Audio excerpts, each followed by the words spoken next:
Olá, senhoras e senhores, sejam bem-vindos, bem-vindas à Central dos Números, o canal de questões resolvidas mais didático do YouTube. E hoje a gente traz uma edição extra, né? Hoje não é dia de vídeo na Central dos Números, mas a gente traz essa edição extra porque no fim de semana aconteceu a prova do Enseja de 2020, né? E o INEP divulgou ontem o caderno de questões, então hoje estou aqui para corrigir com você a prova do Enseja que aconteceu agora neste fim de semana em 2021, correspondente à edição de 2020, né? Aqui na Central dos Números, a gente já tem mais material do Enseja para você que está se preparando, né? Você pode ver, por exemplo, neste link aqui, ó, a prova de 2019. E no fim do vídeo, vou deixar para você mais links com material do Enseja disponíveis aqui na Central dos Números. Combinado? Então, te vejo até no fim do vídeo, hein? Aguenta aí, porque é uma super maratona. São as 30 questões. Você está pronto? Você está pronta? Vem comigo.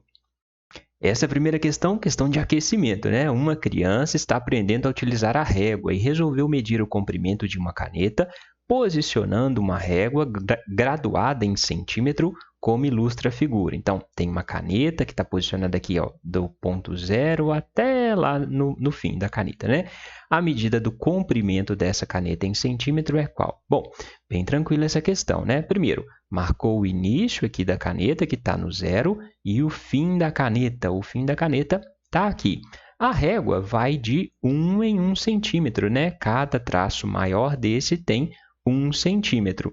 E no meio aqui a gente tem tracinhos que vão dividir em 0,1, 0,1, 0,1, 0,1. Aí chega nesse traço do meio, que vale a metade, beleza? Então, a régua está vindo aqui, ó, de 0 até 11. Chegou no 11, passou aqui pela metade, então só até aqui teria 11,5 e andou mais um tracinho. Então, vai ter 11,5 mais um tracinho, 11,6 centímetros. Então, essa caneta tem 11,6 centímetros. Essa é a resposta dessa questão, né? Questão tranquilinha, só precisava saber interpretar uma régua. Combinado? Bora para a questão 32. A entre-safra do leite é o período em que o volume de leite produzido diminui, né? Ou seja, quando o preço vai aumentar, o leite diminui, o preço aumenta, né? Nesse período, geralmente o preço do leite sobe em razão da sua falta no mercado. Em 2015, os valores pagos aos produtores sofreram uma queda de 5% sobre os valores praticados no ano anterior. Então, em 2015, o preço caiu 5% em relação a 2014. Em 2014, o produtor recebeu 80 centavos por litro de leite produzido. Em 2016, os produtores queriam recuperar parte das perdas, recebendo um valor 25% maior pelo litro do que receberam em 2015. É muita informação, né? A gente vai resolver por partes. Em 2016, qual foi o valor pago aos produtores pelo litro de leite? Então, a gente tem que descobrir quanto estava sendo pago pelo litro de leite em 2016. É uma questão de porcentagem, né? Primeira coisa, qual que é o seu valor inicial aqui, ó? Em 2014, valia 80 centavos. O leite pagava 80 centavos o litro de leite para o produtor, beleza? Em 2015, o problema falou, em 2015, os valores sofreram uma queda de 5% sobre os valores do ano anterior, sobre os valores de 2014, né? Então, em 2015, houve uma queda de 5% em relação a 80 centavos. Para resolver porcentagem, você pode fazer do jeito tradicional, né? Então, 5% é 5 dividido por 100, o que dá 0,05. Aí você vai multiplicar esse valor por 0,8. Aqui, eu vou fazer com você pelo macete dos 10%. Já conhece? Se não conhece, veja esse link aqui, que eu dou uma aula de porcentagem bem bacana para você. Tá bom? A gente precisa calcular 5%. A gente sabe que 10% de qualquer número, basta andar com a vírgula, uma casa para a esquerda, beleza? Então, 10% de 0,8 vai dar 0,08. Vou pegar essa vírgula que está aqui, passar para cá. Então, vou colocar um zero, acrescentar um zero, vai ficar com 0,08, beleza? 10% de 0,8 é 0,08. Andei com a vírgula, uma casa para a esquerda. Como não tinha número nenhum, acrescentei um zero. Se eu quero 5% e já sei que 10% é 0,08, 5% é fácil, não é? Porque 5% não é a metade de 10%? Então, 5% de 0,8 vai ser a metade desse número aqui. A metade de 0,08 é 0,04. Entendeu? Então, tranquilinho, né? Expliquei em detalhes aqui, mas o raciocínio é bem tranquilo. 10% anda uma casa para a esquerda, 5% é a metade de 10, divide por 2. Então, o preço caiu de 0,8, caiu 4 centavos, caiu 0,04. Então, quanto passou a custar o leite em 2015? Basta você subtrair 0,80 menos 0,04, né? 80 centavos menos 4 centavos. O preço do leite caiu para 76 centavos em 2015. Em 2016, eles vão aumentar 25%. Vão aumentar 25% do preço em relação a esse novo preço aqui de 2015, de 0,76, né? Como que você calcula 25% de 76 centavos? Você pode fazer 25 dividido por 100 ou pode usar o macete do 50%.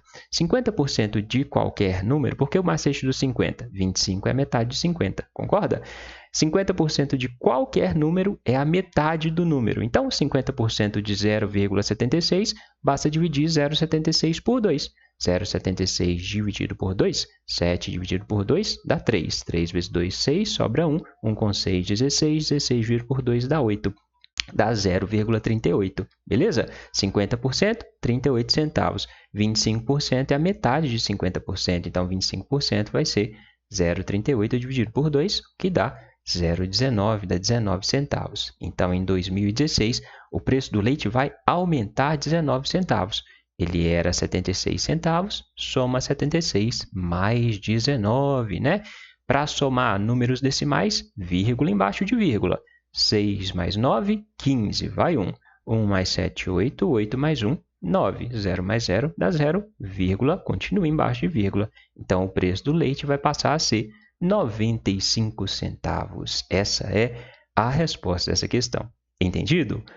Dúvidas? Perguntas? Aqui na Central dos Números ninguém fica com dúvida. Se tiver dúvida, me escreve, deixe sua dúvida aqui embaixo nos comentários que eu vou te responder tentando te ajudar. Fechado? Agora, se você for aquela pessoa acanhada, né? Já notei, as pessoas que veem os vídeos do Ensation não gostam muito de deixar comentário, mas eu preciso do seu comentário para você ajudar o nosso canal a crescer. Então, coloca um ponto final aqui, ó, e manda o seu comentário, só isso já vai ajudar a gente bastante. Combinado? Bora para a questão 33. Essa questão exige visualização tridimensional. Uma pessoa que se encontrava em um parque observou a movimentação de um esquilo sobre um dos brinquedos desse parque. A figura indica o percurso feito pelo esquilo iniciado do ponto A e finalizado no ponto B. Então, o esquilo veio aqui, subiu, veio para cá e veio para cá, né? A projeção sobre o plano do chão, feita de forma perpendicular ao solo do percurso feito pelo esquilo sobre o brinquedo é qual? Então, o que ele está querendo que você faça aqui? Ele quer saber qual foi o percurso aqui que vai ser visto no chão quando você olhar de cima. Então, posiciona a sua cabeça aqui em cima e olha para baixo. O que você vai ver? O esquilo saiu daqui e veio para cá. Então, olhando de cima, você vai ver uma linha assim. Concorda? Você está olhando daqui para baixo. O esquilo veio daqui para cá. Beleza. Olhando de cima, o esquilo foi para cima. Você vai ver o esquilo movimentar para cima se você está olhando para baixo? Não. Então, essa movimentação para cima, o esquilo vai continuar aqui nesse mesmo lugar. Entende? Por quê? Você está olhando aqui de cima. Então, você vai ver um pontinho aqui, beleza? Vai ver só o esquilo vindo na mesma direção e não vai mexer aqui. Ok? Aí o esquilo volta para cá. Então, aqui no chão, você vai ver o esquilo fazendo isso aqui, voltando para cá. O esquilo voltou para cá. Voltou para cá, o esquilo veio para a direita. Então, você vai ver o esquilo vindo para cá. E aí, por fim, o esquilo subiu de novo. Como você está olhando de cima, você vai ver ele sempre nessa posição. Então, a sombra projetada no solo, né, do movimento vai ser esse L aqui, né? Então, essa seria a resposta da questão, né? Como se fosse uma letra L, metade de um quadrado. Combinado? Essa questão exige aí a sua visualização tridimensional. Você tem que conseguir se imaginar olhando o objeto de cima. Se você não conseguiu, pega uma caixinha de fósforo e olha de cima para ela. Você vai ver que as bordas serão pontos, né? Então, se você mexer alguma coisa assim na borda da caixinha, você não vai ver um trajeto no chão. Você vai ver um pontinho mexendo aqui de baixo para cima. Beleza? Bora para a questão 34. Essa questão, identificação de sólidos geométricos. As bagagens de mão, levadas a bordo do avião pelos passageiros, têm limites padronizados para altura, largura e profundidade. Para verificar se as dimensões da bagagem de mão estão dentro dos padrões máximos recomendados, criou-se um gabarito. Caso a bagagem de mão caiba dentro desse gabarito, é considerada dentro dos padrões. A figura ilustra o uso desse tipo de gabarito. Então, você leva a sua mala, eles têm lá uma caixa, né, que é o chamado gabarito. Se a sua mala couber dentro do gabarito, está tudo certo. O sólido geométrico cujo formato se assemelha ao do gabarito é chamado de quê? Então, esse gabarito aqui, essa caixa, tem formato de quê? Ele deu aqui 4 opções. Cilindro. Como que é o cilindro? O cilindro é assim, né? Tem bases circulares, beleza? Então, isso aqui não é um cilindro. Um cone. Cone, lembra lá do chapéu, né, de festa de aniversário? O chapéu de festa de aniversário é um cone, beleza? A pirâmide. Da pirâmide você vai lembrar do Egito, né? Então, pirâmides são assim. Por fim, sobrou o prisma. Essa caixa é um prisma reto retangular. Qual que é a característica dos prismas? Os prismas são sólidos que têm bases, tem 2 bases, uma base inferior e uma base superior, que são paralelas entre si. Então, eles têm uma base de cima e uma base embaixo, paralelas entre si. E essas bases podem ter qualquer formato, né? Por exemplo, essa base aqui é um pentágono, né? Tem 5 lados. Então, esse prisma é um prisma de base que é um pentágono, beleza? No caso aqui dessa caixa, a base é um retângulo, então a gente fala que é um prisma reto retangular, combinado? Então, esse gabarito é um prisma, só isso, só precisava saber que a caixa era um prisma, combinado? Bora para a questão 35, vem comigo. Essa questão é a questão dos boletos. Pausa tudo para lembrar dos boletos. A gente tem boletos para pagar, principalmente você sabe, professores não ganham bem. Se você puder contribuir com a Central dos Números, clica aí no Valeu aqui embaixo no vídeo. Tem um botão que se chama Valeu, vai ter um coraçãozinho assim com esse símbolo do cifrão. Só você clicar nele, você pode fazer doações para a Central dos Números do valor que você quiser, começando aí de R$2, beleza? É bem pouquinho. Se você puder contribuir, se você achar que esse vídeo te ajuda e merece a sua contribuição, faça a sua contribuição, você vai ajudar muito este professor a pagar seus boletos, combinado? Então, vamos à questão. Um trabalhador recebe salário mensal bruto de R$3.500. O departamento pessoal da empresa em que ele trabalha utiliza a tabela progressiva para o cálculo do imposto de renda de pessoa física para efetuar o desconto mensal a ser recolhido à Receita Federal. O cálculo desse desconto é feito tomando-se 15 sobre 100, 15 centésimos do salário mensal. Então, olha só, 15 centésimos do salário mensal. Qual que é o salário mensal? Salário mensal, 3.500. Então, vai ser 15 centésimos de 3.500 e depois subtraindo R$ 335,03. O valor recolhido mensalmente à Receita referente ao salário bruto desse trabalhador é igual a quanto? Então, ele deu para você o cálculo que você tem que fazer. Você tem que fazer primeiro 15 sobre 100 do salário mensal. O do você vai substituir por uma multiplicação. Então, você vai fazer 15 sobre 100 vezes o salário mensal, que é 3.500. Como que a gente faz essa continha, né? Eu tenho só divisão e multiplicação. Então, eu posso trabalhar simplificando. Eu posso simplificar, cortar esses 2 zeros com esses 2 zeros. Só posso fazer isso porque eu tenho divisão e multiplicação só, tá bom? Então, vai sobrar 15 vezes 35. Como é que você faz fácil a multiplicação 15 vezes 35? Pega o 15 e divide em 10 mais 5. 15 não é 10 mais 5? 10 vezes 35 é fácil. 10 vezes 35 é 350. Basta acrescentar um zero, né? 10 vezes 35, 350. 5 vezes 35. Se 10 vezes 35 é 350, 5 vezes 35 é a metade. Metade de 350 é 175. Beleza? Então, 15 vezes 35 vai ser a mesma coisa que 350 mais 175. Entendeu o raciocínio? Só para fazer a continha mais rápido. Agora, se você não tiver entendido, faz do jeito tradicional, 15 vezes 35. Não tem problema nenhum, tá bom? Você tem que escolher sempre aquele jeito que é mais fácil para você. Então, 350 mais 175, 0 mais 5 dá 5. 5 mais 7 dá 12, vai 1. 3 mais 1, 4, com 1 que foi 5. 525. Pegou os 525, você vai subtrair agora 335,03. 525, não tinha nada depois, então coloquei vírgula 00. Por quê? Na subtração de valores que tem vírgula, você tem que colocar vírgula embaixo de vírgula, né? Então, você tinha lá 335,03. Então, tem que colocar vírgula 00 aqui em cima. Beleza? 0 menos 3 não dá. Pega um emprestado aqui, ó. 1 para cá, 10. 1 para cá, então aqui vai ficar 9, aqui vai ficar 10. 10 menos 3 dá 7, né? 9 menos 0 dá 9. Peguei o emprestado, vou ficar 4. 4 menos 5 não dá. Pega o emprestado para cá. 14 menos 5. 14 menos 5 dá 9 também. Peguei o emprestado, vai ficar 1 aqui, né? 1 menos 3 não dá. Pega um emprestado. 4, 11. 11 menos 3 dá 8. 4 menos 3 dá 1. Então, ele vai pagar R$ 189,97. Essa é a resposta dessa questão. Certinho? Dúvidas, perguntas? Aqui embaixo, na descrição do vídeo, eu sempre deixo links com questões parecidas para você treinar. Então, você vai ter questão de subtração de números decimais, você vai ter questão de porcentagem, beleza? Vai ter sempre aqui embaixo, na descrição do vídeo. Se estiver acessando do celular, tem uma setinha embaixo do título do vídeo, tem uma setinha, você clica na setinha, a descrição vai se abrir.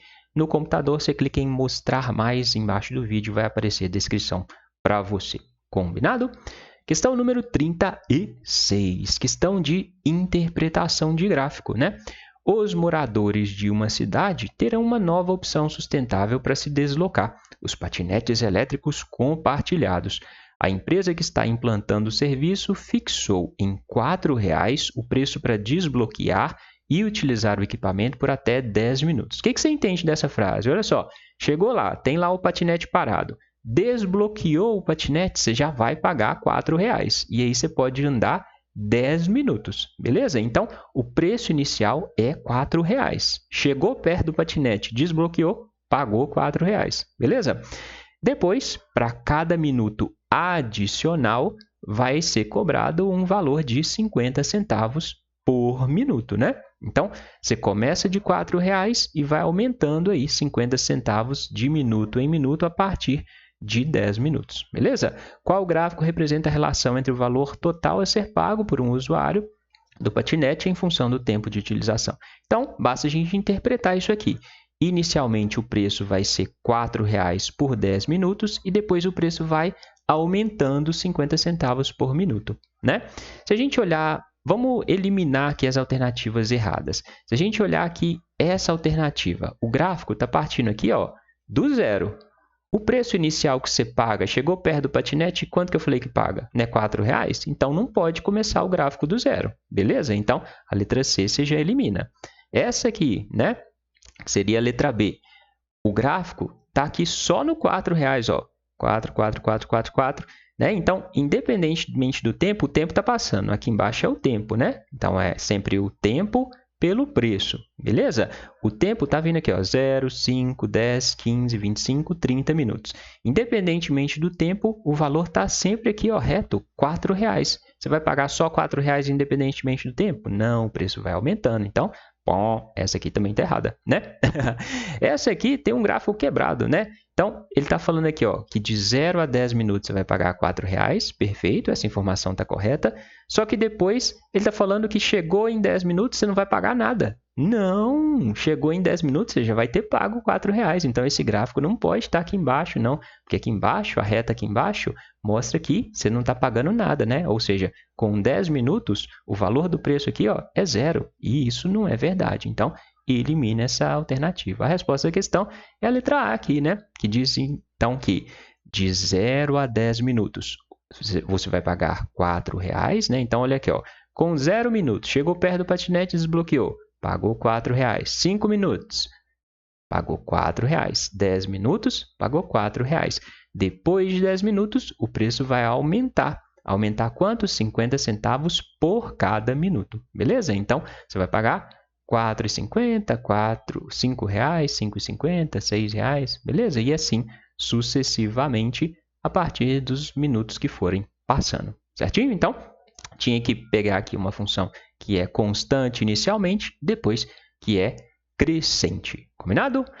Vamos para a questão 37. Questão de continha. Para fazer uma receita, uma pessoa precisa comprar os seguintes produtos: óleo, vinagre e molho de tomate. Antes de sair para comprar, ela fez uma pesquisa em folhetos de 4 supermercados diferentes e encontrou os seguintes valores para as mesmas marcas dos produtos. Então, no supermercado 1, tem o óleo, o vinagre e o tomate, né? Ele sempre deu aqui para os 4 supermercados os mesmos produtos, então eram sempre os mesmos tamanhos, né? Do óleo, do vinagre e do molho de tomate. E aí o problema pretende comprar os 3, a pessoa quer comprar os 3 produtos de modo a obter o menor valor total a pagar. Então, ela quer saber em qual supermercado deve ser realizada a compra, sendo que ela vai comprar no supermercado que for mais barato. Então, essa questão é a questão de soma desses preços aqui, beleza? Então, dava para fazer aí até imaginando que você estava no supermercado. Então, bora somar. Supermercado 1, 2,45 mais 1,50 mais 2,90. Lembra? Soma envolvendo números decimais, vírgula embaixo de vírgula. Esse é o segredo. Se você colocar vírgula embaixo de vírgula, você não erra, beleza? Então, 5 mais 0 dá 5, ok? 9 mais 5, 14, 14 mais 4, 18. Vai 1, 1 mais 2, 3, mais 1, 4, 4 mais 2, 6. 6,85 no supermercado 1. Supermercado 2, 3,15 mais 1,30 mais 2,50. Vírgula embaixo de vírgula, 5. 5 mais 4, 9. 3 mais 1, 4. 4 mais 2, 6. 6,95. Então, no supermercado 2, sai mais caro que no supermercado 1. Supermercado 3, 3,40 mais 1,25 mais 2,50. Vírgula embaixo de vírgula. 0 mais 5, 5 mais 0, 5. 4 mais 2, 6. 6 mais 5, 11. Vai 1. 1 mais 3, 4. Mais 1, 5. 5 mais 2, 7. 7,15. Super caro lá no supermercado 3, né? Supermercado 4, 2,70 mais 1,40 mais 2,50. 0, 0, 0 dá 0. 7 mais 4 vai dar 11. 11 mais 5, 16. Vai 1. 1 mais 2, 3. 3 mais 1, 4. 4 mais 2, 6. 6,60. O supermercado tem o preço mais barato, ó. 6,85, 6,95, 7,15, 6,60. Então, ele vai comprar lá no supermercado 4. Por isso, o supermercado 4 é a resposta dessa questão. Certinho? Dúvidas? Perguntas? Podemos passar para a próxima? Você está pronto? Vem comigo. Um produto novo no mercado é utilizado para limpar piscinas. Recomenda-se que, a cada 5.000 litros de água, deva-se diluir 40 gramas desse produto diretamente na piscina. Uma pessoa deve limpar uma piscina com 40.000 litros. Caso siga corretamente a recomendação, a pessoa deverá diluir quanto do produto? Então, problema de regra de 3. Como que eu sei? O problema te deu 3 valores e ele quer o valor que está faltando, o quarto. Se você tem 3 valores que se relacionam, né, e quer achar o quarto valor, usa a regra de 3. Para 5.000 litros de água, você gasta 40 gramas do produto. Para uma piscina de 40.000 litros de água, você vai usar X gramas do produto. Regra de 3 simples, beleza? Quanto mais água tem na piscina, maior vai ser a quantidade que você vai gastar do produto, beleza? Como que você resolve a regra de 3? Você multiplica como se fosse um X. Então, você vai ter 5.000 vezes X é igual a 40.000 vezes 40, beleza? Pega esse 5.000 que está multiplicando X, passa para o outro lado com a operação invertida. Ele vai passar dividindo. Então, você vai ficar com 40 vezes 40.000 dividido por 5.000. Se eu tenho multiplicação e divisão, o que eu posso fazer? Simplificar tudo. Vou simplificar esses 3 zeros com esses 3 zeros. Vai sobrar 40 vezes 40 dividido por 5. 40 dividido por 5 é fácil, dá 8, né? Então, vou ter 8 vezes 40. 8 vezes 40, 8 vezes 0, 0. 8 vezes 4, 32. Vou gastar, para a piscina de 40 mil litros, 320 gramas do produto. Essa é a resposta dessa questão. Certinho? Dúvidas? Perguntas? Vamos para a questão número 39. Uma gangorra deve ser construída apoiando-a pelo ponto médio num suporte central de meio metro de altura. Seus assentos, situados em suas extremidades, devem atingir no máximo 1 metro de altura e, ao tocar o solo, formar com este um ângulo de 30 graus, qualquer que seja o lado da gangorra. O lado da gangorra? É gangorra, faltou um R aqui, a tocar o solo. Então, você tem aqui uma gangorra, aquelas gangorras que tem no parque, né? Tem lá o suporte no meio, com meio metro de altura, e os bancos estão nas extremidades. Essa altura aqui máxima é de 1 metro. Observa que o desenho que formou aqui é de um triângulo, concorda? Então, para que os assentos não ultrapassem a altura máxima estabelecida, o comprimento da gangorra em metro deve ser qual? Então, quer saber qual é o tamanho dessa gangorra? Vou desenhar o triângulo aqui para você ver. Olha só. Temos um triângulo retângulo, né? Um triângulo que tem um ângulo reto aqui, e tem um ângulo de 30 graus. Você tem a medida de um dos catetos, então se o ângulo reto está aqui, né? O lado que está oposto chama hipotenusa, que é o que você tem que descobrir. O comprimento da gangorra é a hipotenusa, certo? E você tem aqui, esse cateto, você sabe a medida? Não, mas esse aqui você sabe a medida. Essa medida é 1 metro. Existe alguma relação entre ângulo e cateto e hipotenusa que você pode usar? Existe, a relação do seno, né? Se você tem esse cateto aqui, este lado é o cateto que está oposto ao ângulo que a gente está vendo. O ângulo de 30 está aqui. Qual é o cateto que está oposto a esse ângulo? É esse aqui, é o 1 metro, concorda? Tá do outro lado, tá oposto ao ângulo, beleza? Esse cateto que está perto é o adjacente. Então, vou usar a relação entre o cateto que está oposto ao ângulo de 30, que eu sei que vale 1 metro, e a hipotenusa, que é o valor que eu quero saber. Vou usar a relação do seno. Seno de 30 graus vai ser o cateto oposto sobre a hipotenusa. Quanto vale seno de 30? Sabe? Seno de 30 graus é 1 sobre 2. Tem que saber aquela tabelinha. Já decorou aquela tabelinha? 30, 60, 30, 45 e 60 graus, né? 1, 2, 3, 3, 2, 1, todo mundo sobre 2, raiz em cada um, lembra disso? O seno de 30 é o primeiro lá, é 1 sobre 2, beleza?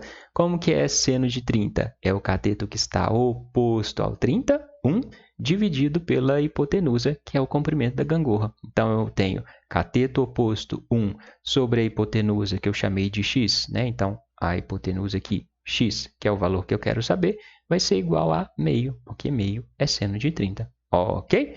O que eu posso fazer aqui? Multiplicar como se fosse um x. X vezes 1 vai ser igual a 2 vezes 1, ou seja, x vai ser igual a 2. Só isso. Então, o comprimento da gangorra é 2 metros. Essa é a resposta dessa questão. Certinho? Dúvidas? Perguntas? Vamos então à questão número 40. Na sequência de Fibonacci, 1, 2, 3, 5, 8, cada um de seus termos a partir do terceiro é igual à soma dos dois termos imediatamente anteriores. Essa sequência pode ser utilizada como uma forma de aproximação na conversão quilômetro para milha, unidade de comprimento utilizada em alguns países de língua inglesa. Veja a relação. 8, 13, 21, 34, 55 está para 5, 8, 13, 21, 34. O que você vai observar? A informação que ele deu, ó. Cada um dos termos é igual à soma dos dois termos anteriores. Então, olha só, o 13 foi obtido a partir da soma de 8 mais 5. O 21 é igual à soma de 13 mais 8. 13 mais 8 não dá 21. 34, de onde veio 34? 13 mais 21 dá 34. Do lado de cá a mesma coisa, né? De onde que veio 55? 21 mais 34 dá 55. Então, se o velocímetro de um carro importado estiver assinalando 55 milhas por hora, essa velocidade em quilômetros será mais próxima de quanto? Então, colocando a tabelinha aqui, ele disse que a velocidade é 55 milhas. Então, coloco 55 aqui. De onde veio esse 55? 55 é 34 mais 21, não é? 1 mais 4 dá 5, 2 mais 3 dá 5, concorda? Então, para achar a quantidade de quilômetros correspondentes, basta a gente somar 34 mais 55, né? 4 mais 5 dá 9, 3 mais 5 dá 8, 89. Beleza? Então, 55 milhas vai corresponder aproximadamente a 89 quilômetros. Essa é a resposta dessa questão. Então, uma questão de interpretação aqui, né, do texto e soma. Perfeito? Vamos para a questão 41. Essa questão merece o seu like. No meu ponto de vista, essa é a questão mais difícil dessa prova. O dono, você concorda? Ou discorda? Ou não acha nada? O dono de um restaurante deseja instalar um toldo para cobrir uma região plana retangular de seu estabelecimento.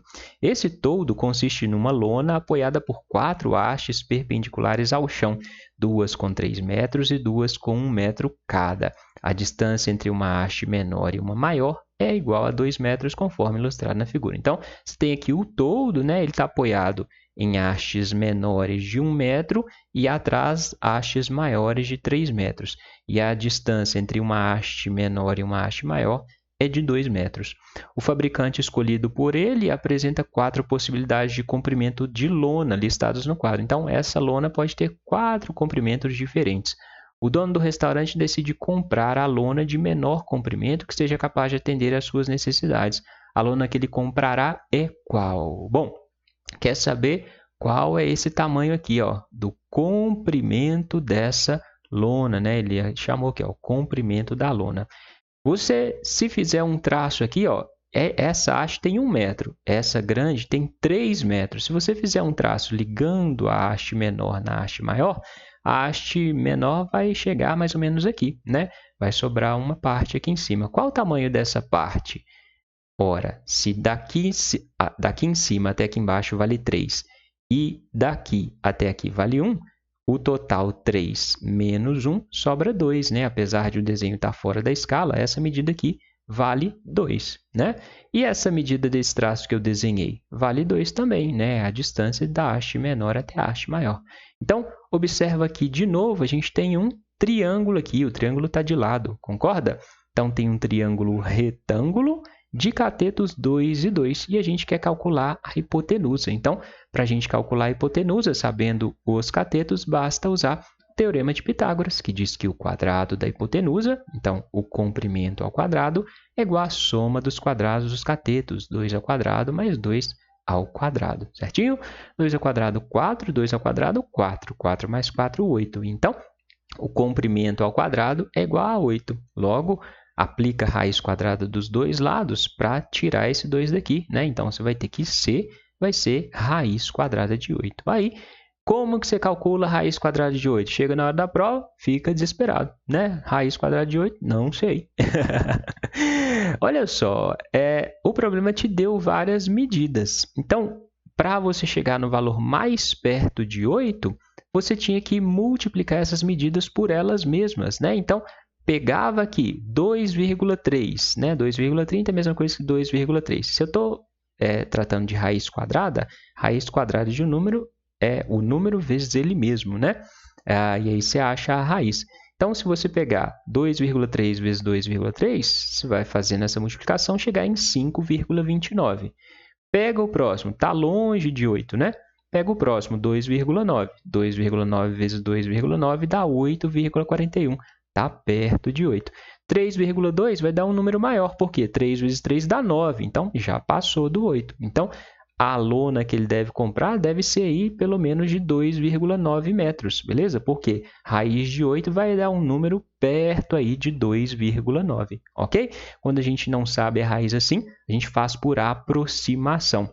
Se fosse raiz de 4, seria 2. Raiz de 9 é 3. Então, 8 não está entre 4 e 9, logo a raiz de 8 vai ser um número entre 2 e 3. Concorda? Entende? E 8 está mais perto de 9 do que de 4. Então, a raiz de 8 vai ser 2, um número que está mais perto aí do fim, né? Então, seria 2,8, 2,9. Beleza? Então, o segundo todo seria a resposta dessa questão. Certinho? Então, essa questão, no meu ponto de vista, é questão difícil por causa aí da raiz de 8. Trabalha por aproximação. Usa aqui as opções de resposta para chegar no valor que você tem. Beleza? Vamos para a questão número 42.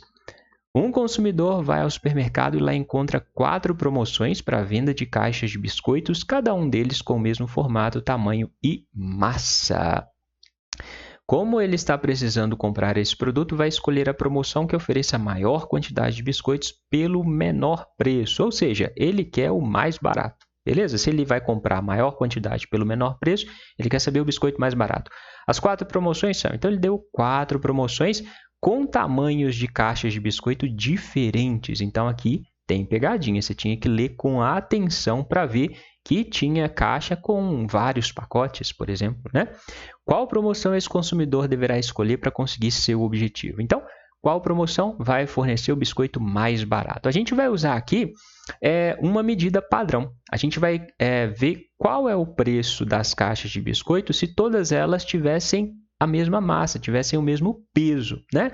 Ele deu aqui, ó, 2 caixas com 100 gramas. Então, então 2 com 100 gramas, uma com 360, outra com 200. Então, vamos calcular qual é o valor de 100 gramas para todas as promoções, beleza? Então, olha só, promoção 1, caixa de biscoitos com 360 gramas cada por R$ 3,60. Para a gente saber quanto custa 100 gramas, basta dividir 360 por 3,6, né? 360 dividido por 3,6 dá 100. 3,6 dividido por 3,6 dá 1. Então, na promoção 1, cada 100 gramas vão custar R$ 1,00. Entende? Promoção 2, caixa de biscoito com 4 pacotes de 100 gramas cada por R$ 4,00. Então, aqui, na verdade, você não está levando 100 gramas, você está levando 4 de 100. 4 de 100, 4 vezes 100 dá 400, né? Então, você está levando 400 gramas de biscoito por R$ 4,00. Para chegar em 100 gramas, eu tenho 400. Para chegar em 100, é só eu dividir por 4, né? 400 dividido por 4 dá 100. R$ 4,00 dividido por 4 dá 1. Então, na promoção 2, de novo, 100 gramas também dá R$ 1,00. Promoção 3, ele já deu o preço, 100 gramas cada custa R$ 1,50, então na promoção 3 está mais cara, beleza? Promoção 4, você tem 3 pacotes de 200 gramas por R$ 4,20. 3 pacotes de 200 gramas, você vai ter 3 vezes 200, né? Então, 3 vezes 200, você vai levar 600 gramas de biscoito por R$ 4,20. Para a gente saber o preço de 100 gramas, divide por 6, né? 600 dividido por 6 é 100 gramas. 4,20 dividido por 6, 42 dividido por 6 dá 7. Então, 4,20 dividido por 6 dá 0,770 centavos. Então, a promoção 4 é a que mais vale a pena. Ele vai levar 100 gramas de biscoito por 70 centavos. Todas as outras são mais caras. Então, a promoção 4 é a resposta dessa questão. Certinho? Dúvidas? Perguntas? Talvez você consiga fazer essa questão de um jeito que tem que fazer um pouquinho menos contas se imaginar lá no supermercado olhando as caixas de biscoito. Beleza? Vamos para a questão número 43. Você está entendendo? Você está curtindo o vídeo? Já deixou o like? Você está inscrita aqui na Central dos Números? Se você ainda não se inscreveu, ajuda a gente, se inscreve aí. A gente está bem perto de 100 mil, hein? A gente vai chegar nos 100 mil um dia. Vamos lá. Uma pesquisa realizada em 4 escolas de uma cidade verificou o índice de massa corporal, IMC, dos alunos e usou esses resultados para organizá-los nas seguintes categorias: baixo peso, peso normal, pré-obesidade, obesidade de grau 1, obesidade de grau 2 e obesidade de grau 3. Os dados obtidos estão apresentados na tabela. Então, você tem 4 escolas e aqui você tem o número de crianças que estão em cada uma das faixas de peso, beleza? De acordo com os dados, qual é a escola que está com a maior quantidade de crianças com peso acima do normal, beleza? Então, peso acima do normal. Você tem baixo peso, peso normal. Todos esses que estão depois, pré-obesidade, obesidade de grau 1, 2 e 3, são acima do normal. Concorda? Então, para saber qual escola tem mais crianças com peso acima do normal, você tem que somar o número de crianças de cada escola dessas que estão acima do normal. Ok? peso normal vai até aqui essa segunda linha, todas que vêm depois estão acima do normal, são as crianças que estão obesas. Ok? Então, soma aqui. Escola 1, 0 mais 0 mais 0 dá 0. 9 mais 8, 17 mais 3, 20 mais 1, 21, 210. Né? 0 mais 0 mais 5 dá 5. E aí você vai ter 1 mais 7, 8. 8 mais 2, 10. Vai 1. 1 mais 1, 2, 205. Essa escola aqui, 0 mais 0 mais 0 mais 5 dá 5. Né? 9 mais 1, 10. 10 mais 2, 12 mais 1, 13. Vai 1. 1 mais 1, 2, 235. 0, 0, 0 dá 0. 8, 8, 16. 17, 18, 19. 190. A escola que tem mais crianças nessa faixa aqui, acima do peso normal, né? Com peso maior que o normal, é a escola 3. Então, a escola 3 é a resposta a essa questão. Então, observa, interpretação de tabela. Essa questão é uma questão de soma, soma de números fáceis, ok? Então, essa aqui não pode errar não, combinado? Então, fica sempre atento, atenta aí para não errar essas questões fáceis na hora da prova. Questão número 44, interpretação deste gráfico. No primeiro semestre de 2013, o tomate apareceu como vilão da alta de preços dos produtos agrícolas no Brasil, né? Lembra lá da Ana Maria Braga fazendo o colar de tomate? O gráfico, uma imagem marcante na vida dos brasileiros. O gráfico mostra o resultado de uma pesquisa feita em uma cidade B sobre o preço do tomate no período de janeiro a agosto de 2013. Preço do tomate na cidade A, então aqui você tem no eixo Y o preço e aqui no eixo X você tem os meses. E aí tem a variação do preço aqui, o preço subiu, depois desceu, depois ficou estável. Qual foi o período em que houve a maior variação de aumento do preço do tomate? Então, ele deu várias opções. Variação de janeiro a fevereiro. Então, pega aqui. Janeiro custava R$ 4,00, fevereiro R$ 6,50. Qual foi a variação? Aumentou quanto? Né? Se custava 4, passou para 6,50. 6,50 menos 4 dá 2,50. Houve uma variação para cima, um aumento de 2,50, ok? De março a abril. Março, abril. Em março custava 7,50, em abril passou a custar 9. Aumentou quanto? 7,50 mais 1, 8,50. 8,50 mais 50 dá 9. Então, aumentou 1,50, ok? Depois, de abril a maio. Em abril, Em abril custava 9. Em maio passou a custar 8, então diminuiu o preço. Houve uma variação negativa de R$ 1,00, ok? De maio a junho, maio passou de 8 para junho 5, diminuiu R$ 3,00, né? 8 menos 5 dá R$ 3,00. Ele quer a maior variação do aumento. Dentre essas aqui que ele citou, a maior variação de aumento foi R$ 2,50. Por quê? Aumentou R$ 2,50.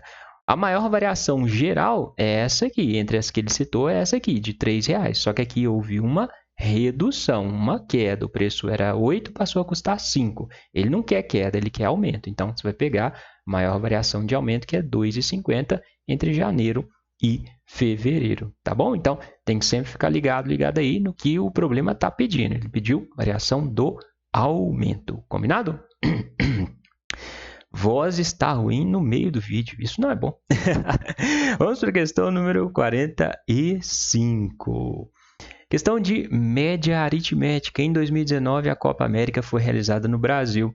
A tabela apresenta o número de gols por jogos. Então, em 5 jogos não houve gol. Em 3 jogos, 1 gol. Em 6 jogos, 2 gols. Em 4 jogos, 3 gols. Em 7 jogos, 4 gols. Em um jogo, teve 5 gols. O número mais próximo da média de gols por jogo na Copa América de 2019 é qual? Então, ele quer média de gols por jogo. Então, você tem que somar os gols e dividir pelo número de jogos. Combinado? Só que você vai somar esses números aqui secos assim? Só pegar e somar? Não. Você tem que observar que esse número de gols aconteceu em determinado número de jogos. Então, em 5 jogos, teve 0 gols. Aí você vai somar lá 0 mais 0 mais 0 mais 0 mais 0, 5 vezes. Concorda? Por quê? Você está somando os gols de todos os 5 jogos. Em 3 jogos, teve 1 gol. Então, na verdade, você vai ter 3 gols, né? 1 mais 1 mais 1. Primeiro jogo teve um gol, segundo jogo teve um gol, terceiro jogo teve um gol.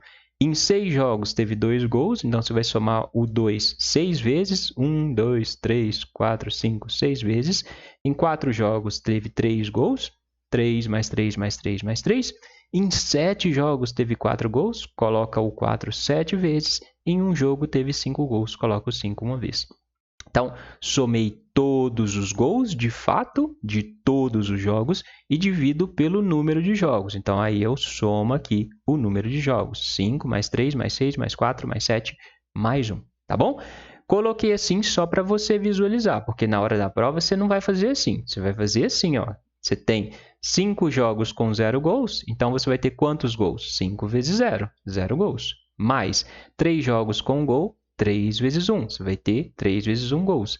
6 vezes 2, 4 vezes 3, 7 vezes 4 e 1 vezes 5. Aí você soma essas multiplicações e divide pela soma do número de jogos. Combinado?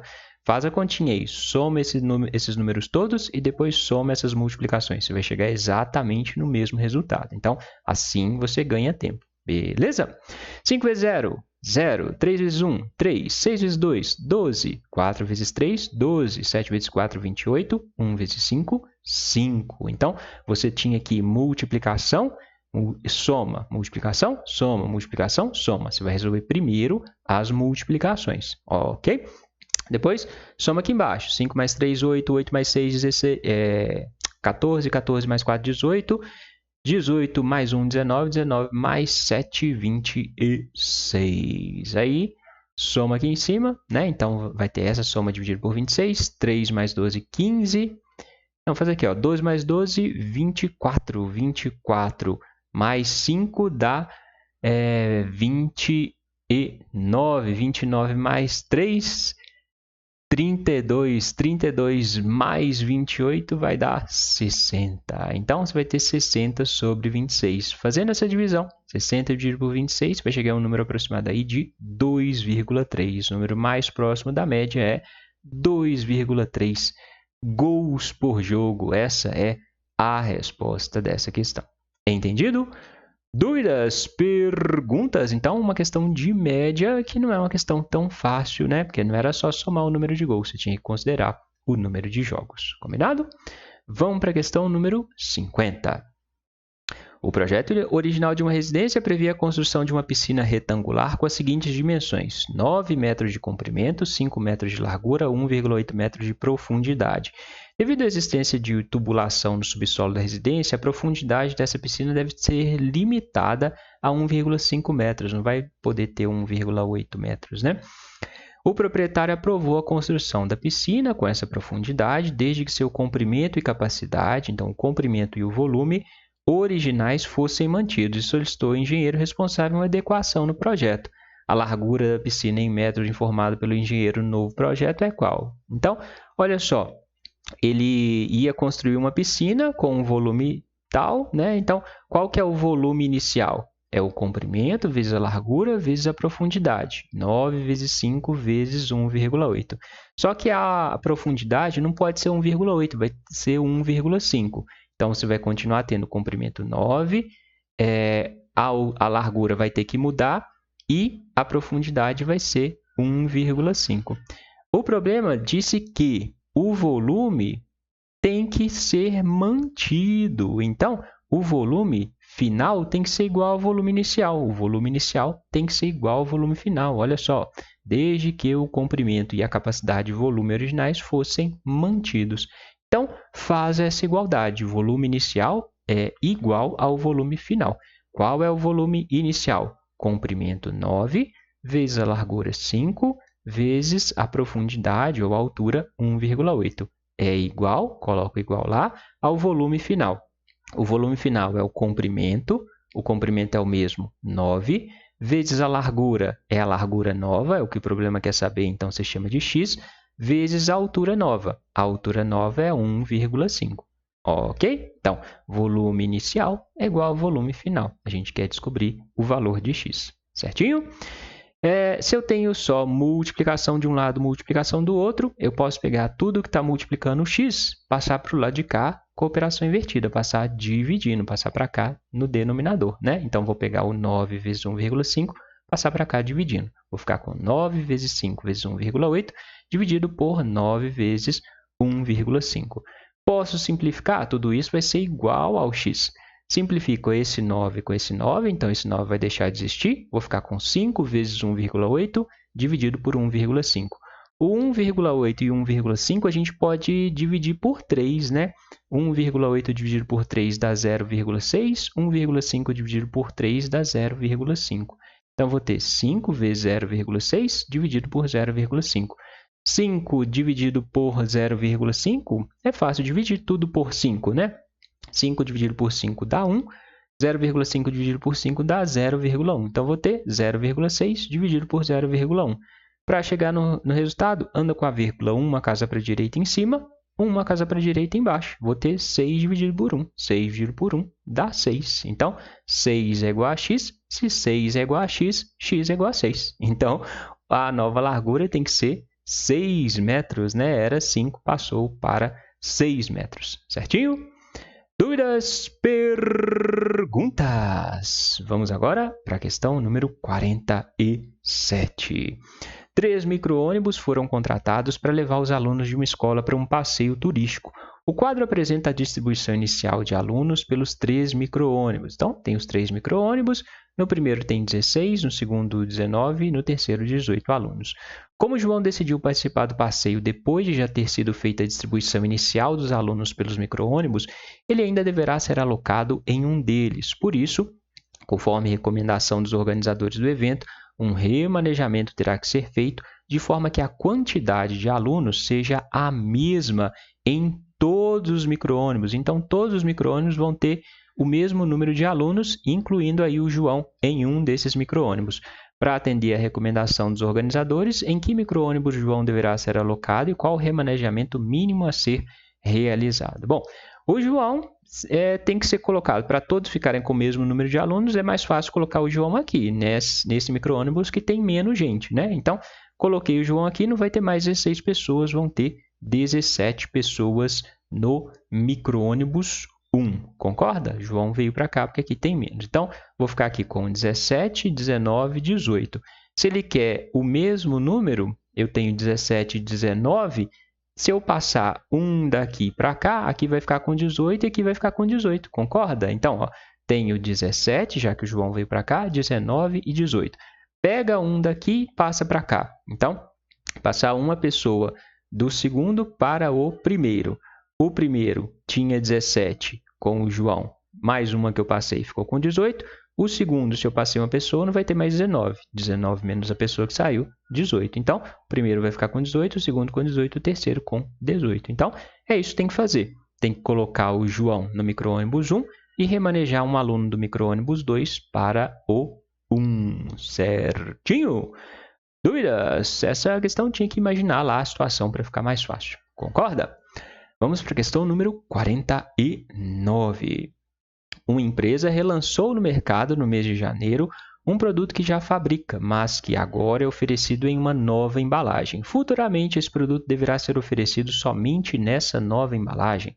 O gráfico apresenta a evolução das vendas do produto nas duas embalagens nos 3 primeiros meses do ano, né? Então, a linha preta aqui, ó, é o produto com a embalagem tradicional. 6, 6,5, 7 milhares, ou seja, 6.000, 6.500, 7.000 unidades vendidas. E aqui a embalagem nova, 0, então o produto não era vendido, 1.500 e 3.000 embalagens novas vendidas. Uma análise de mercado mostrou uma tendência de crescimento nas vendas do produto em ambas as embalagens, que se manterá constante durante o ano. A diretora da empresa decidiu que suspenderá a comercialização do produto na embalagem tradicional no mês em que as previsões de vendas desse produto na nova embalagem superarem em 1.000 unidades a das vendas na embalagem tradicional. Quando essa nova embalagem vender 1.000 unidades a mais que essa, parou as vendas dessa aqui, né? O mês previsto para suspender a comercialização desse produto é qual? Bom, qual que é a tendência de subida aqui do produto tradicional? Passou de 6 para 6,5, ou seja, aumentou meio. De 6,5 para 7, aumentou meio. Então, o produto tradicional está aumentando meio por mês, né? Meio milhar por mês, ok? E o produto novo passou de 0 para 1,5, aumentou 1,5, né? De 1,5 para 3, 1,5 para 3, aumentou 1,5 também. Então, a embalagem nova está aumentando de 1,5 em 1,5. Vamos colocar aqui, parou no mês de março, né? As opções vêm junho, julho, agosto, setembro. Então, coloca lá, março, abril, maio, junho, julho, agosto, setembro. Abril, maio, junho, julho, agosto, setembro. Vamos olhar a linha do biscoito da embalagem tradicional. Está aumentando de meio e meio. Em março era 7. Em abril, 7,5. Aumentou meio, né? 7,5. Em maio, aumentou meio, 8. Em junho, 8,5. Em julho, 9. Em agosto, 9,5. Em setembro, 10. E a embalagem nova? Em março era 3. Está aumentando 1,5. Em abril, 3 mais 1,5. 4,5. Em maio, 4,5 mais 1,5. 4,5 mais 1, 5,5. 5,5 mais meio, 6. Em junho, 6 mais 1,5, 7,5. 7,5 mais 1,5. 7,5 mais 1, 8,5. Mais meio, 9. 9 mais 1,5, 10,5. Parou aqui. Em agosto, você tem 10,5 da embalagem nova. Em agosto, você tem 9,5 da embalagem velha. Esse número aqui é uma unidade maior que esse. Então, vai suspender aqui, né? Superarem em 1.000 unidades, porque esses números correspondem a milhares de unidades. Então, aqui é 9.000, 10.500, aqui 9.000, 9.500, ok? 10.500 menos 9.500 dá 1.000 unidades. Então, em agosto, a venda da embalagem velha será suspendida. Então, essa é a resposta dessa questão, certinho? Dúvidas, perguntas? Essa questão também um pouquinho mais difícil o raciocínio, né? Vamos para a questão número 49. Já passamos da metade. Uma pessoa necessita de um empréstimo de R$10.000. Uma instituição financeira oferece empréstimos a uma taxa de juros simples de 2% ao mês, sendo que a dívida gerada pelo empréstimo deve ser liquidada em uma única parcela paga ao final do último mês do contrato. Essa pessoa pretende pagar no máximo R$11.000 na liquidação dessa dívida. Então, ela vai pegar emprestado 10.000, vai pagar 11.000, ou seja, R$1.000 de juros, né? O prazo máximo em quantidade de meses que deverá durar esse contrato é qual? Então, primeiro, quanto que ela vai pagar só de juros no máximo? Se ela vai pagar 11.000 e ela pegou 10.000 emprestado, 11.000 menos 10.000, juros máximo R$1.000. A gente está tratando de juros simples. Qual é a fórmula dos juros simples? Juros é igual ao capital vezes a taxa vezes o tempo. Então, esses juros que ela vai pagar, R$1.000, é igual ao capital que ela pegou emprestado, R$10.000, vezes a taxa é de 2%. 2% é 2 dividido por 100. 2%, né? Vezes o tempo, que é o que a gente quer saber, ok? Se a taxa está em meses, o tempo vai estar em meses também. Perfeito? Aqui eu posso simplificar esse 100 com esses dois zeros aqui? Posso, vai sobrar 100 vezes 2. 100 vezes 2 dá 200. Então, eu vou ter 1.000 é igual a 200 vezes t. Esse 200 multiplicando, passa para cá dividindo. Então, vou ter 1.000 dividido por 200. Simplifica esses dois zeros com esses dois zeros, sobra 10 dividido por 2. 10 dividido por 2 dá 5. 5 é igual a t. Se 5 é igual a t, t é igual a 5. O tempo é de 5 meses. Essa é a resposta dessa questão. Certinho? Dúvidas? Aqui embaixo tem questão de juros para você treinar? Tem, sim senhor, sim senhora, né? Então, abre a descrição do vídeo aqui que você vai achar mais questões para você treinar. Vamos para a questão 50. Um levantamento publicado em um periódico médico conclui que das 2,4 bilhões de pessoas que consomem álcool no mundo, 1,5 bilhão são homens e o restante são mulheres. Um pesquisador selecionará aleatoriamente uma pessoa que consome álcool para realizar uma entrevista. A probabilidade de essa pessoa ser mulher é qual? Primeiro, quantas são as mulheres que consomem álcool? Você tem o total de 2,4 bilhões de pessoas que consomem álcool. Dessas, 1,5 são homens. Então, se eu subtrair 2,4 menos 1,5, 4 menos 5 não dá, 14 menos 5 dá 9, 1 menos 1 dá 0. 0,9 bilhões são mulheres. correto? Eu tenho 0,9 bilhões de mulheres em um total de 2,4 bilhões de pessoas. Então, se eu fizer um sorteio, a chance de pegar uma mulher que consome álcool vai ser de 0,9 mulheres dentro desse total de 2,4 pessoas. Entende? É o seu alvo, as mulheres que consomem álcool, dividido pelo total de pessoas que consomem álcool. Ok? Para fazer essa continha, posso andar com a vírgula uma casa para a esquerda em cima, para a direita, né? Então, a vírgula vai vir para cá, vai virar 9. Se eu andei com a vírgula uma casa para a direita em cima, eu tenho que andar com a vírgula uma casa para a direita embaixo. Então, isso vai ser igual a 9 sobre 24. Esses dois números podem ser divididos por 3, não podem? 9 dividido por 3 dá 3, 24 dividido por 3 dá 8. Então, a probabilidade é de 3/8. Essa é a resposta dessa questão, certinho? Questão de probabilidade. Vamos para a questão número 51. De acordo com a Organização Mundial da Saúde, o consumo diário de sal por pessoa não deve ultrapassar 5 gramas. Em cada 2,55 gramas de sal está contido 1 grama de sódio. Segundo o IBGE, cada brasileiro consome em média 3.200 miligramas de sódio por dia e a maior parte vem do consumo de sal de cozinha. Segundo as informações dadas, o consumo médio diário de sódio de cada brasileiro em grama é igual a quanto? Ele já deu para você o consumo médio de sódio. Ele disse que é 3.200 miligramas de sódio por dia, né? Então, ele só quer que você converte esses 3.200 miligramas em gramas, né? Escala de unidade de medida, né? De massa, grama, decigrama, centigrama, miligrama. Você tem 3.200 miligramas, quer transformar em grama.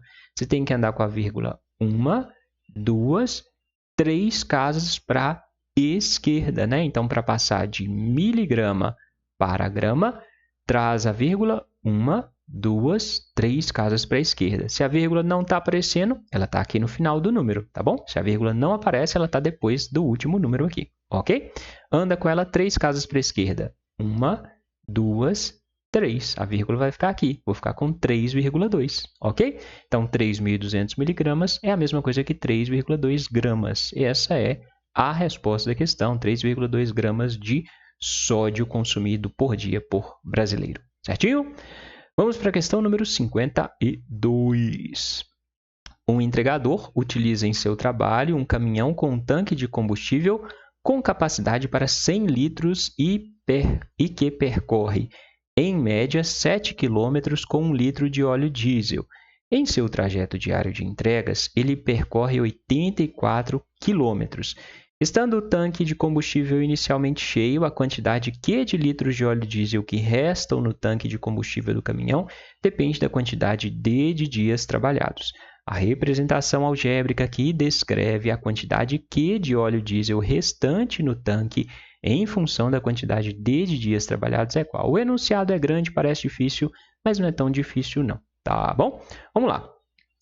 O tanque começa com 100 litros, né? E ele percorre 7 km por litro. Só que no trajeto por dia das entregas, ele não anda só 7 km, ele anda 84 km, né? Quanto que ele consome aqui de óleo diesel para percorrer esses 84 km? Faz uma regra de 3, né? Tem 3 dados, quer saber um quarto? 7 km percorre 7 km, gasta 1 litro. Percorre 84 km, vai gastar X litros. Multiplica como se fosse um X. 7 vezes x, 7x, é igual a 84 vezes 1, o que dá 84. Pega o 7 que está multiplicando, passa para cá dividindo. X vai ser 84 dividido por 7. 84 dividido por 7 dá 12, né? Então, ele gasta 12 litros por dia. Quanto que é? O problema é que é a quantidade Q, né, de diesel que resta no tanque. Quanto tem no tanque no início, antes de começar a andar? Tem 100 litros. Se ele trabalhar um dia, ele vai gastar 12 litros desses 100, né? Então, quanto de diesel vai restar no tanque se ele trabalhar um dia? Vai sobrar 100, que é a quantidade inicial, menos os 12 litros que ele gastou naquele dia, certo? Se ele trabalhar 2 dias, quanto que vai sobrar de diesel no tanque? 100 é a quantidade inicial que tem no tanque, menos 12, que é a quantidade de diesel que vai gastar no primeiro dia, menos 12, que é a quantidade de diesel que vai gastar no segundo dia, né? Eu posso reescrever isso aqui de outra forma? Posso. Se eu tenho 12 e 12, eu posso escrever 100 menos 12 vezes 2. Perfeito? Se ele trabalhar 3 dias, quanto de diesel vai restar? 100 menos 12 litros vezes 3 dias. E se ele trabalhar D dias? Se ele trabalhar D dias, vai sobrar no tanque 100 menos 12 vezes D. Beleza? Então, quantidade de diesel restante pode ser traduzida por essa expressão. 100, quantidade inicial, menos 12 litros, que é o tanto que ele gasta por dia, vezes o número de dias. Essa é a resposta dessa questão. Certinho? Dúvidas? Perguntas? Então, é uma questão de função, com raciocínio inicial um pouquinho mais difícil, né? O enunciado também bem comprido, né? Vamos para a questão número 53. O logotipo de uma empresa foi desenhado obedecendo aos seguintes critérios. O lado NP, esse aqui, é paralelo ao lado LK, a esse aqui. O lado MK, esse aqui, é paralelo ao lado OQ, esse aqui. O triângulo KLM é equilátero. Esse triângulo KLM é equilátero. Observou-se que os ângulos PNL e QOM, esse ângulo e esse ângulo têm medidas iguais. A medida de cada um desses ângulos é quanto? Bom, ângulo de referência, você tem esse triângulo que é equilátero. Num triângulo equilátero, todos os ângulos internos medem quanto? Se o triângulo é equilátero, tem todos os lados iguais, todos os ângulos serão iguais. Soma dos ângulos internos de um triângulo, 180. 180 dividido por 3, 60. Então, cada ângulo do triângulo equilátero mede 60 graus. O problema disse que essa reta é paralela a essa, né? Essa reta é paralela a essa. Então, esse ângulo, se essas duas retas são paralelas e são cortadas por uma outra reta, que no caso é essa reta aqui, esse ângulo aqui, ó, é correspondente a esse ângulo, né? São ângulos correspondentes, lembra disso? Se esse ângulo vale 60, este ângulo aqui, que é o que o problema quer saber, também vale 60. Do lado de cá, a mesma coisa, né? Esse ângulo vale 60, esse ângulo é correspondente, também vale 60. Então, 60 graus é a resposta dessa questão. Só isso. Não precisava fazer conta, tá bom? Vamos para a questão 54. Na escola de Maria, o ano letivo é dividido em bimestres. A nota bimestral é calculada pela média aritmética das notas obtidas nas 4 avaliações de 25 pontos aplicadas ao longo do bimestre. Caso a média seja inferior a 15 pontos, o aluno é obrigado a participar da recuperação. Maria fez 3 avaliações em um bimestre e a média aritmética das suas notas nessas 3 avaliações foi de 12 pontos. Para que não precise participar da recuperação nesse bimestre, a nota mínima que Maria precisa tirar nessa 4ª avaliação é qual? Então, a gente tem outra questão de média, né? O problema disse que a média nas 3 primeiras provas foi de 12 pontos. Então, vamos supor aí, média nas 3 primeiras provas, 12 pontos. Como que a gente calcula a média de uma sequência de notas? A gente vai somar as notas e dividir pelo número de provas. Ela fez a prova A prova B e a prova C. Tirou A, B, C como nota. Se eu somar a nota A com a nota B com a nota C e dividir por 3, essa média vai ser 12. Foi isso que o problema disse. Média das 3 primeiras provas foi 12. Então, somei nota A mais nota B mais nota C, dividir por 3, que é o número de provas, isso é igual a 12.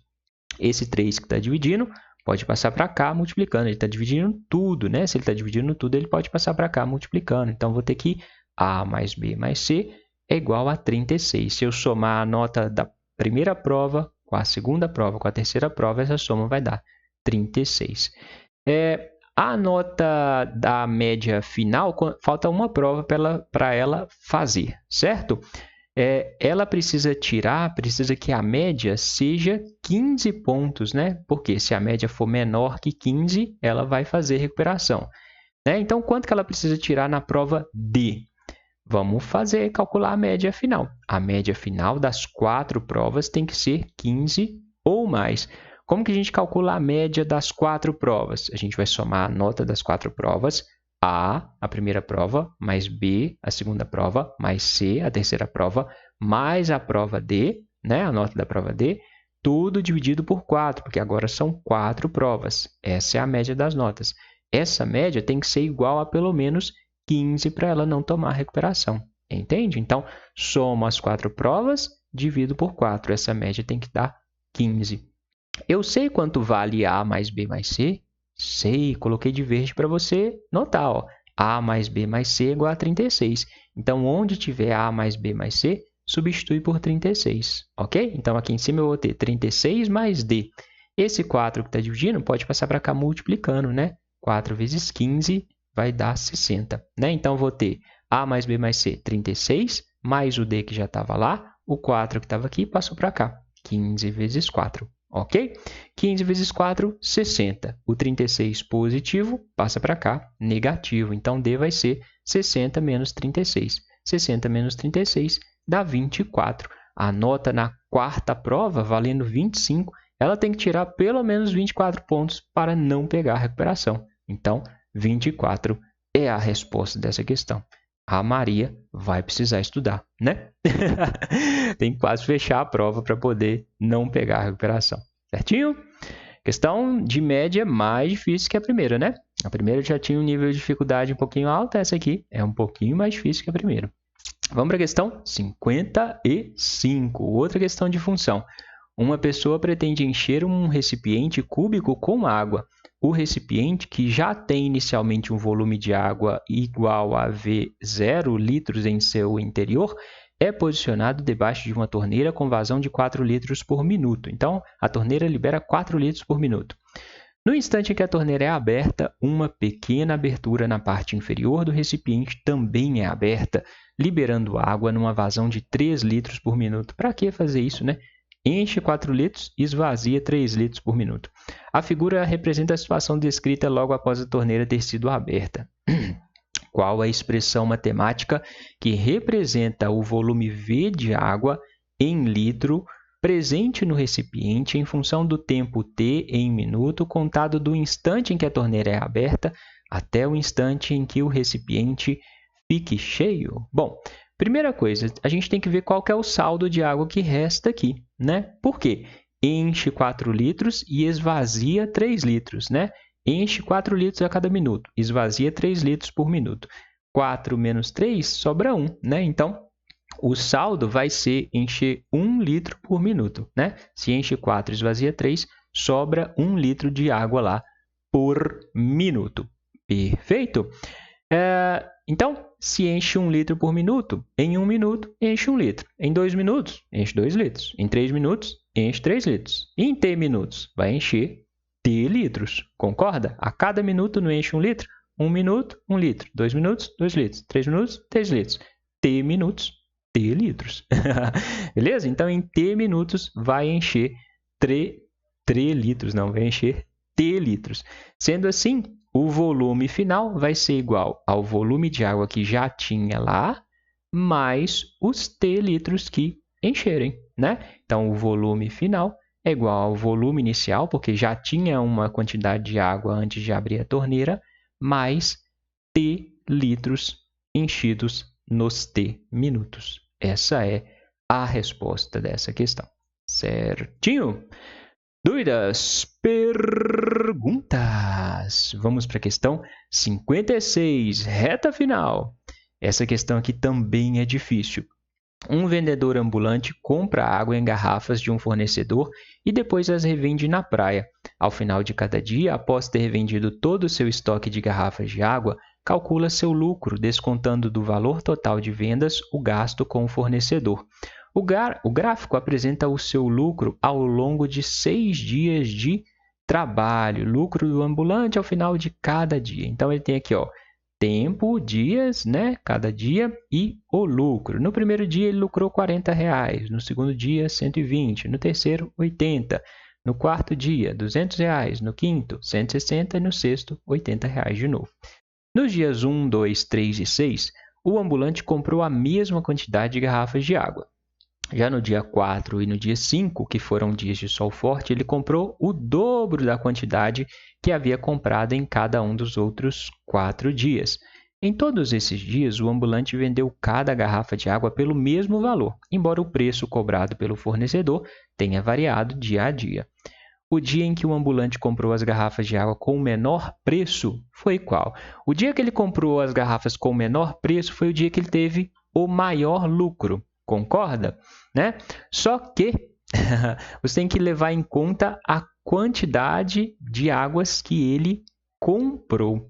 Nos dias 1, 2, 3 e 6, ele comprou a mesma quantidade de água. Então, dá para a gente comparar esses dias qual foi o dia que ele teve maior lucro, né? O maior lucro ele teve aqui no dia 2, né? Então, comparando dia 1, 2, 3 e 6, que ele comprou a mesma quantidade de água, ele teve o lucro de R$ 120, né? O maior lucro foi no dia 2, que ele teve R$ 120 de lucro. Se ele teve R$ 120 de lucro, foi o maior lucro, ele pagou menos ao fornecedor e assim sobrou mais dinheiro para ele, né? Beleza? Só que nos dias 4 e 5, ele não comprou a mesma quantidade de água, ele comprou o dobro, ok? Dias 4 e 5, ele comprou o dobro. Se ele não tivesse comprado o dobro, se ele tivesse comprado a mesma quantidade de água, se ele comprou 2 vezes mais água, o lucro dele, se ele tivesse comprado a mesma quantidade, seria a metade. Concorda? Ele comprou 2 vezes mais água, então ele vendeu 2 vezes mais do que ele venderia se ele tivesse comprado a mesma quantidade. Então, para a gente saber o lucro real dele aqui, a gente tem que dividir esse lucro pela metade. Entende? Porque se tivesse comprado a mesma quantidade de água, o lucro ia ser a metade, certinho? Então, no dia 4, o lucro real dele, 200 dividido por 2, 100. No dia 5, 160 dividido por 2, 80. Esses dois lucros, do dia 4 e dia 5, continuam sendo menores aqui do que os R$ 120 do dia 2. Então, o dia que ele pagou o menor preço de água foi o dia que ele teve maior lucro, foi o dia 2. Por isso, essa é a resposta dessa questão. Certinho? Então, no meu ponto de vista, essa questão está entre as mais difíceis dessa prova, né? Você precisava raciocinar aqui essa questão de que ele comprou o dobro de água, então ele ia ter a metade do lucro se ele tivesse comprado a mesma quantidade de água. Certinho? Você entendeu? Você tem outro raciocínio? Escreve aqui nos comentários a sua impressão.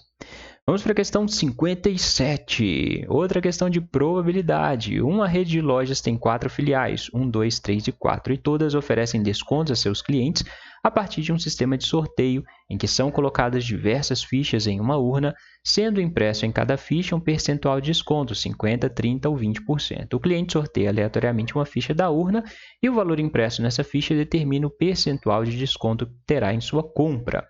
O quadro apresenta as quantidades de fichas de cada tipo de desconto que cada filial disponibilizou para seus clientes. Então, você tem aqui fichas de 50%, 30% e 20%. A filial 1 tem 100 fichas de 50%, 80 fichas de 30%, 20 fichas de 20%. A filial 2, 3 e 4 tem cada uma essas quantidades de fichas, né?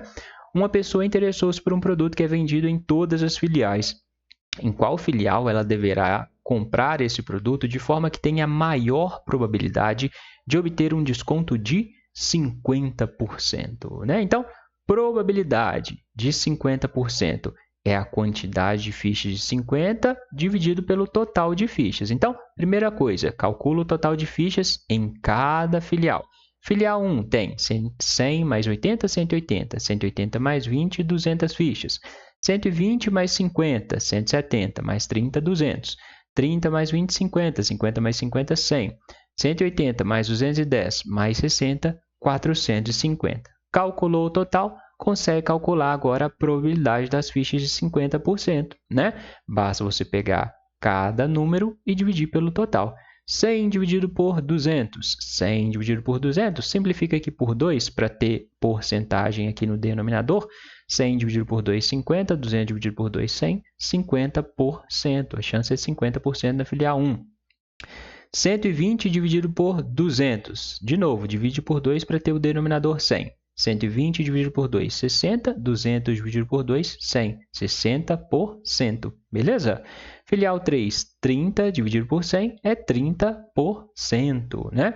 Filial 4, 180 dividido por 450. Aqui fica mais fácil fazer essa divisão, né? Simplifica esse zero com esse zero, vai dar 18 dividido por 45, isso dá 0,4. 0,4 é a mesma coisa aqui, 40%, certinho? Porque se você multiplicar esse número aqui por 100, você vai chegar em 40, certinho? Então, a maior chance de obter uma ficha de 50% é aqui na filial 2, que tem 60% de chance. Então, filial 2 é a resposta dessa questão, certinho? Dúvidas? Vamos para a questão 58. Questão de continha. Para um treinamento específico, um maratonista comprará um par de tênis e 100 litros de bebida isotônica. Ele fez orçamentos em 4 lojas e os dados estão apresentados no quadro, né? Então, orçamento na loja 1, todas as lojas, ele vai comprar um tênis, uma bebida isotônica e vai ter um desconto, né? O maratonista pretende comprar todos os produtos na mesma loja e fará o pagamento à vista. Para gastar o menor valor possível, o maratonista deve efetuar suas compras em qual loja? Bom, ele vai comprar o tênis e 100 litros de bebida isotônica, né? Aqui está dando o preço da bebida para cada 1 litro. Então, tem que multiplicar todos esses valores do preço da bebida aqui por 100, porque ele vai comprar 100 litros, tá bom? Quanto que ele vai pagar na loja 1? Vai comprar o tênis, 340, mais 100 vezes 2,90, 290. 340 mais 290, 630. Pagaria 630 cheio, mas ele tem um desconto de 1/10 do valor total gasto. Então, vou subtrair 1/10 de 130. Então, menos 1/10 de vezes 630, não 130, 630, né? Simplifica esse zero com esse zero, vai dar 1 vezes 63, 63. 630 menos 63, 567 é o tanto que ele pagaria na loja 1, certinho? Mesmo raciocínio para as outras lojas. 350 mais 100 vezes 2,60, 260. Isso dá 610. Ele vai ter um desconto de R$80. 610 menos 80, 530. A loja 2 já está mais barato, né? Aqui, 370 mais 100 vezes 2,40. Só que ele não vai comprar 100 litros de isotônico. Ele vai ter um desconto aqui, ó, de 20 litros de isotônico grátis. Então, ele vai pagar só 80 litros de isotônico. Então, você vai fazer 370 mais 80 litros vezes 2,40, né? 370 mais 80 vezes 2,40. 80 vezes 2,40 dá 192. 370 mais 192, 562. Loja 4, 360 mais 100 vezes 2,70, né? Então, 360 mais 270, isso vai dar 630. Ele vai ter um desconto de quanto? 1/3 do valor gasto com isotônico. Então, vou subtrair 1/3 de vezes o valor gasto com isotônico, 270. 270 dividido por 3 dá 90. 630 menos 90, 540. Dentre as 4 lojas, a mais barata é a loja 2. Então, ele vai comprar esses produtos na loja 2. Essa é a resposta dessa questão. Então, questão de continha envolvendo frações, multiplicação, soma, né, divisão. É só continha mesmo. Vamos para a questão 59. É a penúltima questão que tem uma pegadinha. Em um dos setores de uma indústria alimentícia, 5 máquinas permanecem ligadas durante 10 horas diárias para embalar salgadinhos de milho em pacotes, sendo que cada máquina produz 500 pacotes por hora. Em determinado dia, uma das máquinas foi paralisada para manutenção preventiva, não participando da produção daquele dia, o que fez com que as demais máquinas tivessem que funcionar por um período maior de tempo para manter a produção diária habitual nessa indústria. Para que a produção diária habitual dessa indústria se mantenha, essas máquinas deverão funcionar nesse dia por quanto tempo? Bom, uma questão aqui de regra de 3 composta, mas vou resolver com você sem regra de 3, que vai ficar mais fácil o raciocínio, tá bom?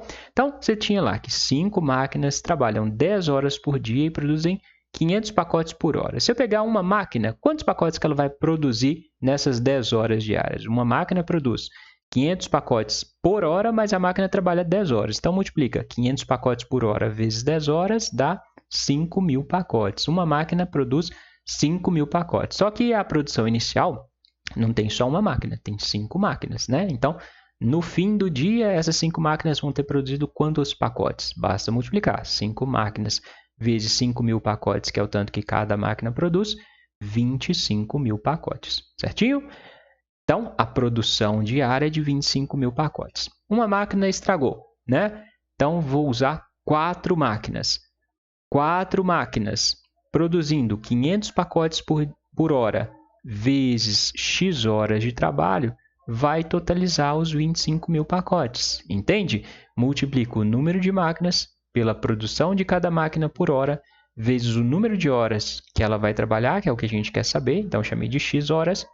Isso tem que dar a produção inicial de pacotes, que é 25.000 pacotes, certinho? Vamos montar a expressão. 4 vezes 500 vezes x é igual a 25.000, ok? 4 vezes 500 dá 2.000. Pega esse 2.000 que está multiplicando, passa para cá dividindo. X vai ser 25.000 dividido por 2.000. Simplifica esses 3 zeros com esses 3 zeros, vai sobrar 25 dividido por 2. 25 dividido por 2, 12,5. Não empolga, vem aqui e marca 12 horas e 50 minutos. Por favor, não faça isso. Pegadinha para você errar a questão. Não pode, tá bom? Não pode. Então, 12,5 horas é a mesma coisa que 12 horas mais meia hora. 12 mais 0,5 hora, mais meia hora, certinho? Meia hora tem quantos minutos? Tem 30 minutos. Então, 12,5 horas é a mesma coisa que 12 horas e 30 minutos. 12 horas e 30 minutos, sim, é a resposta dessa questão, certinho? Dúvida? Você caiu nessa pegadinha? Marcou errado? Não pode, tá bom? Lembra, quando tiver vírgula em horas, essa vírgula não corresponde ao número de... Esse número depois da vírgula não corresponde ao número de minutos. Muita gente cai nessa pegadinha, certinho? Agora a gente vai para a última questão, que é a questão de escala. Uma pessoa realizou consultas em um aplicativo para verificar a distância do ponto P, onde se localizava a 4 diferentes locais, x, y, z e w.